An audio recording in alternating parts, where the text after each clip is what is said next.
soo dhawaada qaybtii toddobaad oo ah qaybtii ugu dambaysay ee sheekadii waa suge iyo warsame socdaalkii 30 maalmood.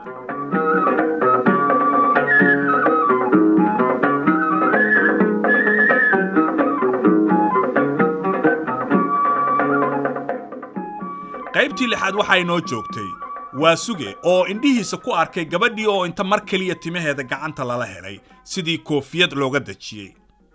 waa suge naxdin ayuu la soo booday isagoo la amakaagsan sida ay mar kaliya timaheeda u soo go'een.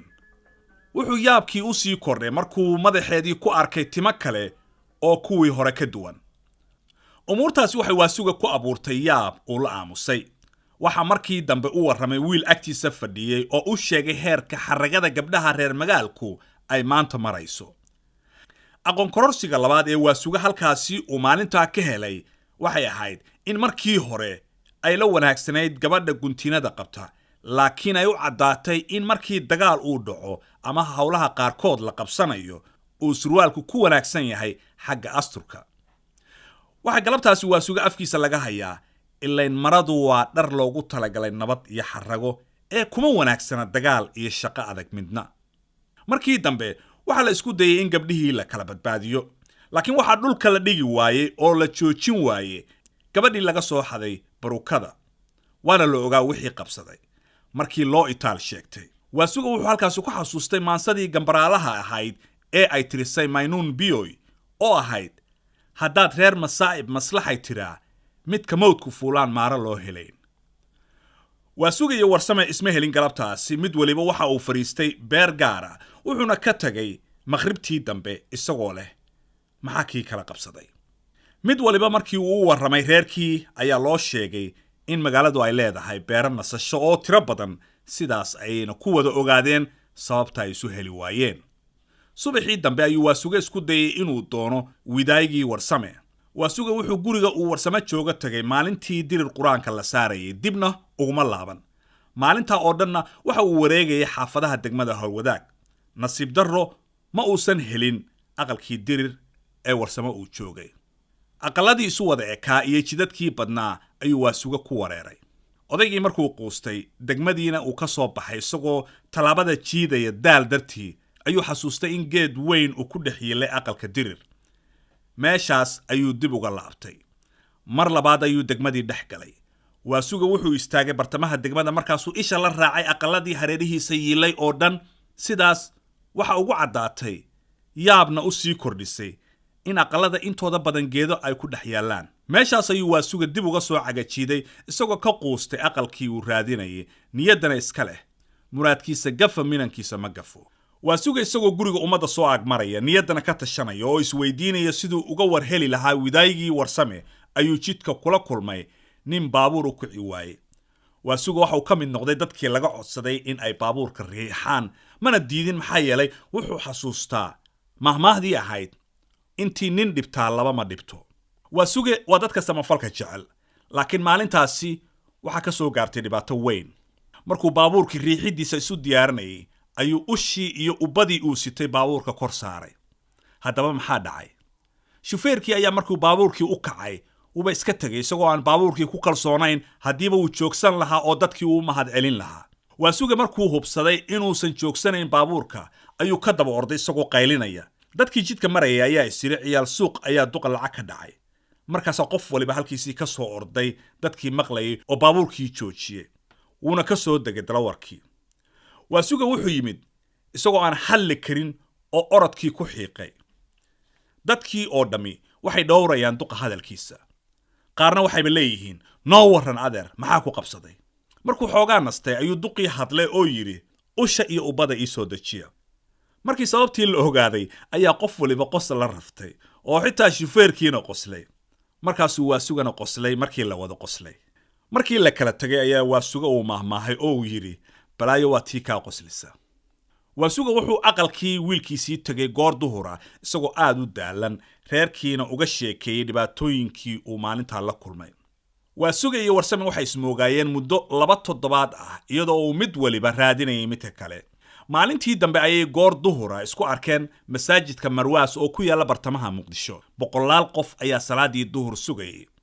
laakiin intan dukashadii loo joogsan welina dadkii soo gurmaya ayaa warsame meel dheer waxa uu ka arkay Waasuge oo geesta kale ka soo galaya masaajidka. Markaasuu warsame iska dhawaaqay oo yiri Waasugow.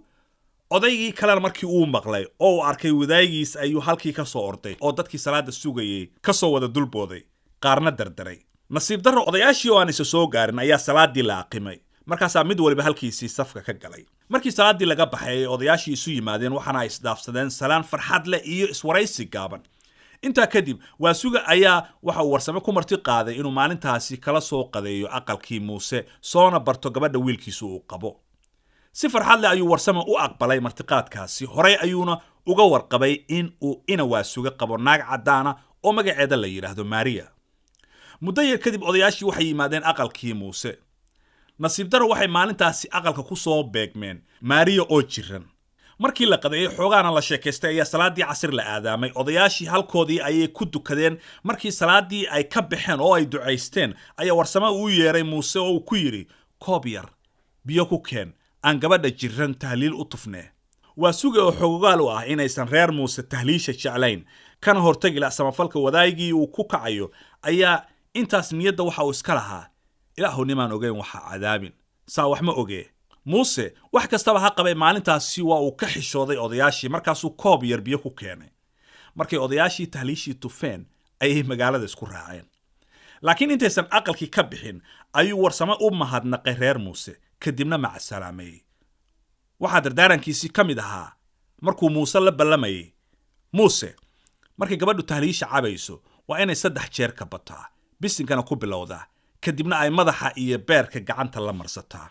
Galabtaas waxay ahayd markii ugu horeysay oo ay Waasuge iyo warsame keligood magaalada u daawasho tagaan. Waxay mareen jidadka waaweyn iyo suuqyada magaalada. Waxay maalintaasi wada jir ula kulmeen waxyaabo badan oo reer magaalka ay ku dhaliileen. Waxay arkeen ciyaal yaryar oo la da'ah kuwii miyiga ku ilaalinayay weylaha iyo maqasha oo markii qof baabuur meel dhiganaya ay arkaanba u soo kala ordaya. marmarna ku dagaalamaya oo inta qarshe isu jabsadaan la kala ridayo. Odayaashu ma aysan garan sababta ugu wacan. Cid u sheegtana ma helin, laakiin waxay u qaateen ilmo aan waalid iyo walaal midna lahayn. 2 waxay kaloo arkeen rag iyo dumar badan xoog iyo caafimaadna uu ka muuqdo oo haddana tuugsanaya. Inkastoo marmar ay la kulmayeen masaakiin run ah oo cilin iyo curyaan intaba leh. 3 waxay galabtaasi arkeen wiil 20 jir ah oo laga dabayaacayo. Qof walbana leeyahay tuuga qabta. Markii odayaashu dadkii waraysteen waxa loo sheegay inuu wiilku islaan waayeel ah oo dukaan wax ka iibsanaysay uu kala soo orday kiish gacmeedkii lacagta. 4 waxay arkeen dad waaweyn oo da' walba leh oo jidkii la wada marayay la isna wada arkayay iyagoo taagan oo darbiyada ku kaadshiya. 5 waxay la yaabeen rag ay subaxdii hore arkeen.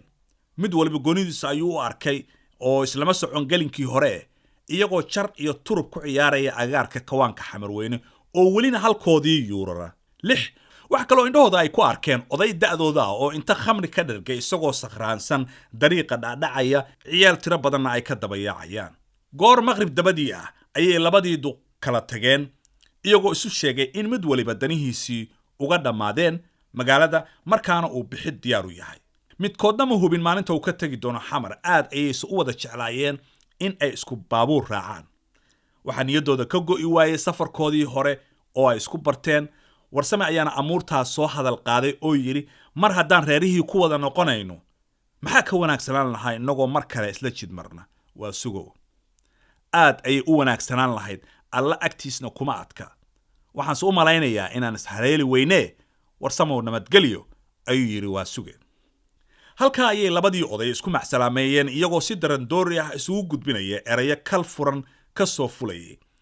Wuxuu mid waliba goobta uu ka dhaqaaqay isagoo gadaal u sii dhuganaya kii kale oo niyadda iska leh. Sidaa miyaad ku kala abaadi doontaan adigii ninkii ragga ahaa ee aad isbarateen. Waasuge markii uu tagay aqalkii wiilkiisa wuxuu reerihii tusay alaabtii uu magaalada ka soo iibsaday.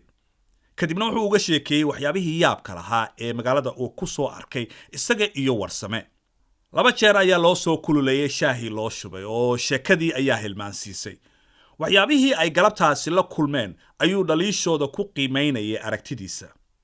Xubnaha qoyska dhal iyo waalidba si xiise leh ayay u dhegaysanayeen. waxaa maqalkooda iyo aragoodaba hantiyey weeraha uu waasuga isticmaalayo iyo sida uu gacmaha iyo wejiga ula kaashanayo dareen gudbintiisa. maria aad ayay sheekada ula socotay, inkastoo ereyada qaar uu muuse u fasirayay. salaadii cishaha ayaa la addimay, sidaas ayayna sheekadii ku joogsatay. in yar kadib markuu waasuga salaadii ka baxayna cashadii ayaa loo soo dhigay. aad ayuu duqu habeenkaasi u daalanaayay, degdeg ayuuna u seexday markii la casheeyey. subaxii dambe intii ayaan reer muuse shaqada aadin ayaa waasuga uu u sheegay in berri aroortii magaalada uu tagayo. danihii uu magaalada u soo aaday intooda badanna ay u qabsoomeen. waxyaabihii u harsanaa xalay ayuu soo iibsaday. uunsi ay muslimo u soo dirsatay maahe, waxaa u haray oo keliya inuu soo macsalaameeyo dhowr qoys oo ay wax isu yihiin. waxayse markaasi istustay inuusan wakhti kale u heli karin. wuxuu goostay inuu marka cudurdaarkaasi ugu faro muuse, maalinta u hartayna uu labadeeda gelinba magaalada ka soo raadiyo uunsigii muslimo afadiisa ay u soo dirsatay. markii uu waasuga hadalka u bilaabay reer muuse, 20 daqiiqo ayaa ka harsanaa saacaddii shaqada. waxaa intaa u dheer inuusan duqu ujeeddada abbaarin ee uu ka horraysiiyey arar, mahmaah iyo tusaalooyin intuba. dhowr kale ayuu muuse saacadda fiirshay isagoo aabbihii u muujinaya inuu degdegayo, laakiin duqu maba dareemin amuurtaasi. waasuga wuxuu bilaabay dardaaran dheer oo u badan talooyin uu maalmahanba u biirinayay reer muuse.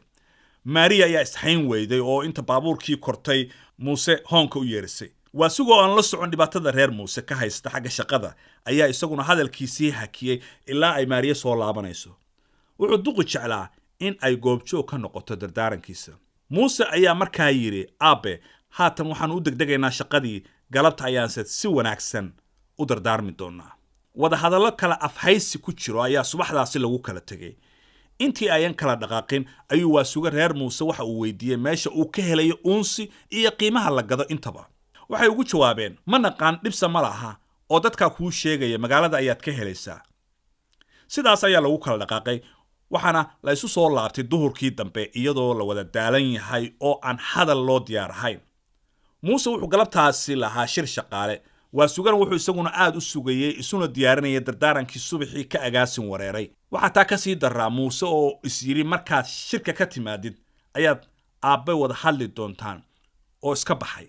nus saac kadib ayuu duqii muuse u yeeray oo loo sheegay inuu shaqadii u laabtay. taasi waxay waasuga u caddaysay in aan hadalkiisa laga dan lahayn. wuxuu iskaga seexday jiimbaartiile aqalka hoos galbeedkiisa isagoo yaab la farajacay, lehna ninaad dhashay kuma dhalin. muuse markuu shirkii ka baxay wuxuu iska galay filim, wuxuuna yimid goor la kala seexday. wuxuu ku tashaday inaanu wada hadal suuragal ahayn ilaa subaxda dambe. laakiin markii guriga albaabkiisa dibadda iska soo furay ayuu indhaha ku dhuftay duqii oo si habsami leh salli ugu fadhiya oo iska wardinaya. waasuga wuxuu talo ku goostay inuu muuse sugo, wakhti kastaba ha yimaadee. odaygii iyo wiilkiisii habeenkaasi ayay si wanaagsan u wada hadleen, inkasta oo markii hore muuse isku dayay in mar kale ay dib u dhigtaan wada hadalka, laakiin waasuga ayaa ka dhaartay. duqu wuxuu soo jeediyeyba in maariya la toosiyo, laakiin muuse ayaa ku adkaystay inaan loo baahnayn. saacado ayay wada hadlayeen. talooyin badan oo qaarkood sarbeebi ku jirto ayaana la isla meel dhigay. waxaase nasiib darro noqotay in ay xaajadii si lama filaana meel yar ay uga murgacatay, lana kala booday oo ay seexdeen iyagoo isku caraysan. waxay taasi ka dhalatay waasuge oo talooyinkiisii ugu dambaysiiyey qodob ku saabsan maariya. wuxuuna yidhi, maandhow, waxaad iiga warantaa, danu kaxishood ma lehe shiiqa isku kii nikaaxiyey adiga iyo maariya iyo sida aad ugu diyaargaroodeen. kadis ayay amuurtaasi ku noqotay muuse, horena ugama dareen qabin. wuxuuna si dhiilo ku jirta maanka ula raacraacayay waxyaabaha su'aashaasi ka dambeeya. isagoo ayaan isugu toosnayn ayuu si haabhaabad ah waxa uu yidhi, aabe, waxaannu iska nikaaxsannay dowladda hoose ee waddanka talyaaniga annagoo isjecel oo is-ogol. ma xumeen nikaaxa ka hor maxaa la sameeyey ayuu yidhi waasuge. ma garan ujeeddada aabe, ayuu muusena ugu jawaabay isagoo yaaban. war wax kale ma ahee, nikaaxa ka hor gabadha ma la guday, ayuu odaygii oo hadalkii daaha ka qaadayay yidhi. muuse aad ayuu uga carooday su'aashaasi isagoo u aqoonsan inay tahay faragelin xaal hoosaad shakhsi ah. marka ayuu furka tuuray oo waalidnimadii hilmaamay, una sheegay aabbihii inayan qusayn xaajadaasi, xaqna u lahayn inuu dhex galo waxyaabaha caynkaasi ah. waxaa isaguna markii sii booday waasuge oo aaminsan in waalidnimadiisii meel looga dhacay su'aashiisuna ay xaq ahayd. labadii dhinacba hadalla kulkulul ayaa la isweydaarsaday, waana lagu kala joogsaday. aroortii dambe waxay reer muuse soo tooseen Waasuge oo safar diyaar u ah, alaabtiisana u xidhan tahay. inkastoo ay keligood ahaayeen markii ay xalay isqabteen, si sahlan ayaa wejigooda looga garan karay inay isku caraysan yihiin wiilka iyo aabihii. halka ayaa la isku macsalaameeyey. muuse ayaana Waasuge u qaaday suuqa laga raaco baabuurta Jowhar. isla markiina muuse wuu laabtay maadaama uu shaqo u degdegayay kadib markay aabihii isdhaafsadeen salaan iyo ballan gaaban. Waasuge waxa uu la kulmay baabuur markaa la soo dhigay, koridiisana ayaan buuq ahayn. waxa yaab iyo farxadda Waasuge u lahaa maalintaasi in markuu fadhiga ku nagaaday uu dirishada ka arkay Warsame iyo walaalkii Dirir oo inta taxi ka degeen u sii socod boobaya xagga baska Gaalkacyo. si qiyaasta ka baxsan ayuu baabuurkii uga soo degay. is-arag iyo salaan xiise leh ayaana raggii dhex martay. Waasuge wuxuu subaxaasi ku guulaystay inuu Warsame ku casuumo in reerkiisa uu u raaco, waxaana amuurtaasi ku taageeray Dirir. labadii oday waxay isla raaceen baabuurkii Jowhar. habeenkii dambe ayayna tageen reerkii Waasuge oo magaalada u jira gelin socod. 4 maalmood ayuu Warsame halkaa joogay, wuxuuna ka ambabaxay isagoo aqoon weyn oo dal, dad iyo dhaqanba leh kororsaday. waxyaabihii uu halkaa ku arkay waxa ula xiiso badnaa habka martisoorka iyo dhaqashada kulmisay bar iyo beer. wuxuu kaloo Warsame nasiib u yeeshay inuu ka qayb galo xaflad aroosa, goobjoogna ka noqdo yarada la bixiyo iyo sida loo bixiyo. aad ayuu u saluugay tirada xoolaha yarada loo bixinayay. wuxuuse fikradda ka soo laabtay markii loo sheegay in amuurtaasi ay ka soo jeedo go'aan hore loo qaatay oo ahaa in yarada laga dhigo wax faqiirku dhiibi karo, tirada duunyadana aan laga doorantan dadka. Warsame wuxuu amuurtaasi ku xasuustay maamahdii ahayd nin dadku siiya duunya looguma faano. maalintiisii afraad ayuu Warsame baabuur mudug u socda ka raacay Jowhar, waxaana sagootiyey Waasuge oo rati u soo saaray kiintaal masaga ah iyo 2 tanag oo sisin ah, 24 suus. Warsame wuxuu isaguna markiisii casuumay Waasuge, laakiin wuu ka cudur daartay oo wuxuu u sheegay in la galayo xilligii beera abuurka. wuxuuse u ballan qaaday inuu Gaalkacyo iman doono kadib markii badarka la ururiyo. xilli dambe ayaa Waasuge baabuur uga degay suuqa magaalada Gaalkacyo. wuxuu magaciisa haystay nin Warsame la dhashay oo magaalada dukaan ku leh, waxayna tala ugu goonayd inuu raadiyo intii karaankiisa haddii uu waayana jidka uu markaasi dib ugu laabto.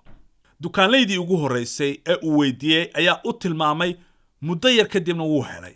Warsame walaalkiis waxa la yiraahdaa Axmed, horay ayaana loogu ballamiyey Waasuge, fikrad wanaagsanna waa laga soo siiyey. maalintiisii labaad galabtii ayaa Waasuge lagu daray rag u socda bulsho xoolo dhaqato ah oo uu ka mid yahay qoyskii Warsame, naqna ka degtay meel Gaalkacyo looga soconaya 2 maalmood.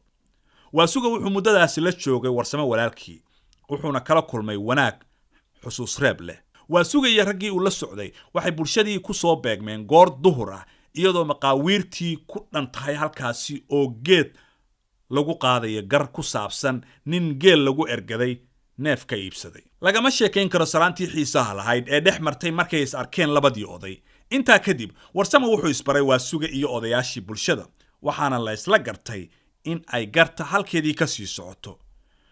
wax weyn ayuu Waasuge halkaa ka faa'iiday, isagoo si gaara u danaynaya aftahamada odayaasha iyo sida hadafka looga gurayo la isuna gaarsiinayo.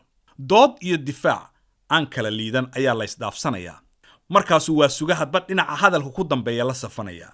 suugaantii raggu isku soo daliishanayay wuxuu Waasuge maalintaa kala baxay baydad ka mid a gabay uu tiriyey Qamaan Bulxan oo ahaa: sakaarkaan la ridin kaa qarsoon sabaradiisiiye, socdu waxay ka quruntaa halkaan hilibku saafnayne, hadalkaan saxnayn wuxuu taraa sun iyo waabaaye. qorraxdoo liicday ayuu guddoonkii dhacay. Warsame ayaana raggii habeenkaasi ku marti qaaday aqalkiisa, isagoo ku weynaynaya soo dhoweynta saaxiibkii Waasuge. is-waraysi kaftan iyo aqoon kororsi leh ayaa raggii dhex maray. inkastoo weeraha sarbeebta ah iyo ereyada qaarkood la isu fasirayay, waxaa raggii oo dhan habeenkaasi ay u aqoonsadeen kulan xusuus reeb leh, waxayna kala dhaqaaqeen iyagoo Waasuge u muujinaya sida ay ugu faraxsan yihiin barashadiisa.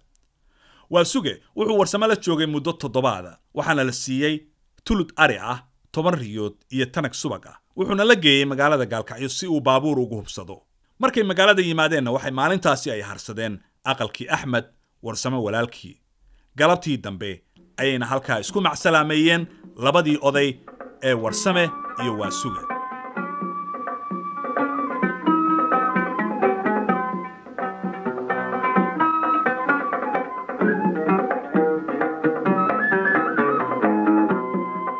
halkaasi ayuunu ku dhammaaday socdaalkii 30 maalmood ee Waasuge iyo Warsame. waad ku mahadsantihiin dhagaysigiina.